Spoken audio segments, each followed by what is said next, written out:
The use of words noun sentences ikoreshwa ry'amajambo amazina mu ryungane. Lotus, ishurwe.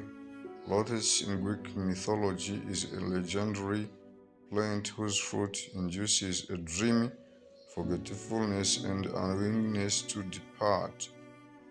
Lotus in Greek mythology is a legendary plant whose fruit induces a dreamy forgetfulness and unwillingness to depart.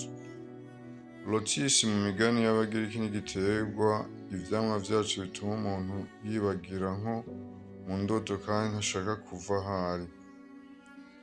Leaf, ibabi. Leaves are green in rain season and yellow in dry season. Leaves are green in rain season and yellow in dry season. Amababi aba ari icyatsi kibisi mu gihe c'imvura n'umuhondo mu gihe c'ici. Lock, igufuri canke ikare. Padlock, igufuri. Close the door, don't forget to put the padlock. Close the door, don't forget to put the padlock. Ugara umuryango ntiwibagire gushirako igufuri.